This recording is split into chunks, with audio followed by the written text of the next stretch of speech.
હાલો મિત્રો, હવે ઉપર તમે કોમેન્ટ જોઈ શકો છો. એમાં એક વિદ્યાર્થી મિત્રોએ કોમેન્ટ કરેલી છે કે બંધારણની જે છે એ યુવકની સીધી બુક છે એ કોન્સ્ટેબલ માટે ચાલે કે ન ચાલે. તો એ બુક કોન્સ્ટેબલ માટે સારામાં સારી છે. યુવાની ક્લાસ 3ની તમારે બુક લેવાની છે. એનો ફોટો પણ બાજુમાં તમને દેખાતો હોય છે. ક્લાસ 3ની બુક લેવાની છે. જીપીએસસી ક્લાસ 1-2 વાળી નથી લેવાની, કારણ કે એ વધારે ડીપમાં થઈ જશે. અને કોઈ પણ ક્લાસ 3ની તમે તૈયારી કરતા હો, સબ્જેક્ટ વાઇઝ પરીક્ષા હોય, જે ક્લાસ 3ની પરીક્ષા હોય છે. સુપર ક્લાસ 3ની વાત નથી કરતો, ડીવાયએસઓ એસટીઆઈની નહીં, પણ જે સબ્જેક્ટ વાઇઝ ભરતી આવે છે, સ્ટાફ નર્સની આવે છે, લેબ ટેકનિશિયનની આવે છે, MPSW, FSW, એ બધા વિદ્યાર્થી મિત્રોમાં જે બંધારણ 10 માર્કમાં આવે છે, 15 માર્કમાં આવે છે, તે બધા વિદ્યાર્થી મિત્રો માટે યુઓપનેશનની ક્લાસ 3ની બુક જે છે એ ઇનફ છે. બીજી કોઈ પણ તમારે બુક કરવાની જરૂર નથી. બીજા 1-2 પ્રકાશનની પણ આવે છે, તો અમારી પાસે એ બુક હોય તો એ પણ ઇનફ જ છે. બંધારણમાં તો બધે કોમન ક્વેશ્ચનો આવતા હોય છે, એટલા બધા બહુ ડીપમાં પ્રશ્નો પૂછાતા નથી ક્લાસ 3માં.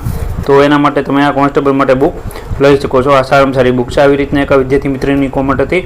બીજી પણ ઘણી બધી કોમેન્ટો છે. તો હવે આપણે આ સિરીઝ ચાલુ કરેલી છે, તો બધાને આપણે આન્સર આપશું. આવી રીતના શોર્ટ વિડીયો બનાવીને મૂકશું, જેથી કરીને વિદ્યાર્થી મિત્રોને જલ્દીથી આન્સર મળી શકે અને બીજા વિદ્યાર્થી મિત્રોને પણ ખ્યાલ આવે. બીજા પણ અમુક સવાલો છે, એના પણ વિડીયો આપણે 1 થી 2 દિવસમાં જે બને એમ વિડીયો આપણે વહેલી તકે બનાવી આપશું. અને ક્લાસ 3 અને જીપીએસસીનું બુક લિસ્ટ આપણે મૂકેલું છે. બુક રિવ્યૂ ઘણી બધી 2026માં આપણે કરેલા છે, તો તે પણ તમે પ્લેલિસ્ટમાં જઈને જોઈ શકો છો. અને બીજા કંઈ પણ પ્રશ્નો હોય તમારે કોઈ પણ બુક બાબતે અથવા કોઈ નવી બુક રિવ્યૂ બાબતે અથવા કોઈ ભરતી બાબતે, તો એ પણ નીચે તમે કોમેન્ટમાં જણાવજો.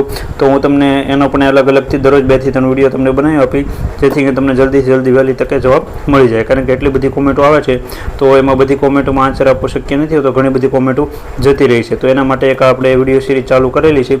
તો વિડીયો સિરીઝ ગમે તો વિડીયો લાઈક કરી આપજો, ચેનલમાં ન હોય તો સબસ્ક્રાઈબ કરી આપજો, જેથી કરીને તમને નવી નવી અપડેટ માહિતી મળતી રહે. Thank you.